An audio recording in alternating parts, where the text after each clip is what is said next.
എല്ലാവർക്കും മറ്റൊരു പുതിയ വീഡിയോയിലേക്ക് സ്വാഗതം. ഇന്ന് നമ്മുടെ സുമതി ടീച്ചറുടെ കേക്ക് കൊടുക്കാൻ വേണ്ടിയിട്ട് സ്കൂളിൽ വരെ ഒന്ന് പോകണം. അപ്പോൾ അങ്ങോട്ടുള്ള പുറപ്പാടാണ് കേട്ടോ. അതിന് മുൻപായിട്ട് നമുക്ക് ഷോപ്പിലേക്കുള്ള 1-2 കേക്കും ചെയ്യാനുണ്ട്. അപ്പോൾ സ്പഞ്ചൊക്കെ ആദ്യം റെഡിയാക്കി വെച്ചു. അതിന് ശേഷം നമ്മൾ സ്കൂളിലേക്ക് പോവുകയാണ് കേട്ടോ. ഭയങ്കര ചൂടാണ് പുറത്ത്.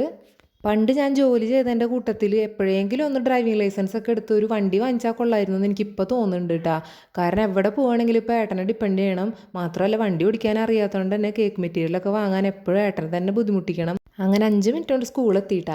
ടീച്ചറെ കണ്ടപ്പോൾ ഒരുപാട് സന്തോഷമായി. നമ്മൾ മുൻപ് താമസിച്ച വീടിൻ്റെ തൊട്ടടുത്താണ് ടീച്ചറെ വീട്. പക്ഷേ ഇപ്പം നമ്മൾ വീട് മാറിയോണ്ട് തന്നെ എപ്പോഴും കാണാനും പറ്റാണ്ടായി.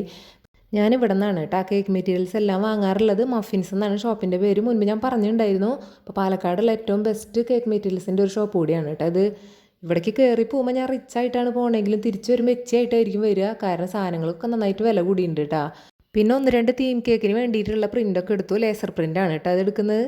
അതിനുശേഷം നമ്മൾ തിരിച്ച് ധനുവിനെ വിളിക്കാനാണ് പോയത്. അംഗൻവാടിയിൽ ഒരു 3:30 ആവും ധനുവിനെ വിടുമ്പോൾ. അപ്പോൾ ധനുവിനെയും കൂട്ടിയിട്ട് തിരിച്ചു വന്നു. വീണ്ടും കേക്ക് ചെയ്യാനുണ്ടായിരുന്നു. അപ്പോൾ സ്പഞ്ച് മുൻപ് ഉണ്ടാക്കി വെച്ചുകൊണ്ട് പെട്ടെന്ന് തന്നെ കേക്കൊക്കെ സെറ്റാക്കി എടുത്തു കേട്ടോ. ഒരു 4 കേക്കാണ് ചെയ്തത്.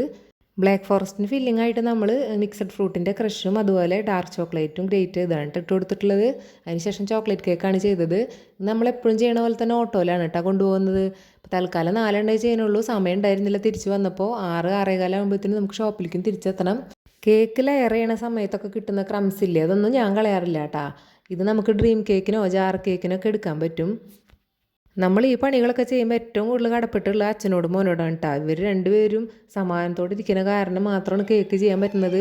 രണ്ടുപേരും കുറച്ച് ബഹളമൊക്കെ ഉണ്ടാക്കും. അച്ഛന് ന്യൂസ് കാണണം, ധനുവിന് കാർട്ടൂണും കാണണം. ലാസ്റ്റ് എഴുത്തിലെത്തും. അങ്ങനെ കുറച്ച് നേരമൊക്കെ രണ്ടുപേരും ഇരിക്കും. കുറച്ച് പേര് ചോദിച്ചിട്ടുണ്ടായിരുന്നു നമ്മൾ കേക്കിന് എടുക്കുന്ന ഈ മുട്ടയുടെ തൊണ്ട് നിങ്ങൾ എങ്ങനെയാണ് കളയാറെന്ന് കേട്ടാ.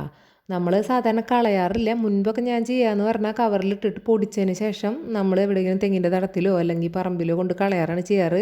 ഇപ്പം നമ്മുടെ ഷോപ്പിൽ തന്നെ ബോട്ടിൽ ആർട്ടൊക്കെ ചെയ്യുന്ന ചേട്ടന്മാരൊക്കെ വന്ന് ചോദിക്കാറുണ്ട് കേട്ടോ. അത് മുട്ടത്തോട് പൊട്ടിക്കാതെ തരണം എന്നാണ് പറയാറ്. അപ്പോൾ ഇത് നമ്മൾ കുറച്ചധികം ആയതിന് ശേഷം മാത്രമാണ് അവരെ വിളിച്ചിട്ട് കൊടുക്കാറുള്ളൂ. അതുകൊണ്ട് നമുക്ക് ഈ ഒരു പണി എളുപ്പത്തിൽ കിട്ടിയിട്ടാ. അവരത് കൊണ്ടുപോയിക്കോളും. ബോട്ടിൽ ആർട്ടിനും മറ്റെന്തെങ്കിലും ആർട്ടിനൊക്കെ അവരത് എടുക്കും. കേക്കുകളെല്ലാം റൗണ്ട് ഷേപ്പ് ആയതുകൊണ്ട് മാത്രമാണ് ഇത്ര സ്പീഡിൽ ചെയ്യാൻ പറ്റണേ. സ്ക്വയറൊക്കെ ആണെങ്കിൽ എന്തായാലും എനിക്ക് ടൈം എടുക്കും. ബ്ലാക്ക് ഫോറസ്റ്റ് ചെയ്യുമ്പോൾ എനിക്ക് എപ്പോഴും 2 ഫ്ലവർ ഇല്ലെങ്കിൽ ഒരു തൃപ്തി ഉണ്ടാവില്ല. അപ്പോൾ അതുകൊണ്ട് എപ്പോഴും ബ്ലാക്ക് ഫോറസ്റ്റിന് ചെറിയ വയ്ക്കുന്നതോടൊപ്പം 2 ഫ്ലവറും ചെയ്ത് കൊടുക്കൂട്ടാ.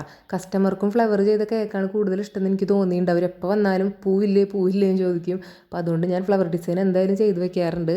അപ്പോൾ ഇന്നത്തെ വീഡിയോ ഇത്രയേ ഉള്ളൂ കേട്ടോ. ഇഷ്ടപ്പെട്ടിട്ടുണ്ടെങ്കിൽ ലൈക്കും ഷെയറൊക്കെ ചെയ്ത് സപ്പോർട്ട് ചെയ്യണം കേട്ടോ. അതുപോലെ യൂട്യൂബ് ചാനലായ ധ്യാൻ കേക്ക്സ് സബ്സ്ക്രൈബ് സപ്പോർട്ട് ചെയ്യണേ. താങ്ക്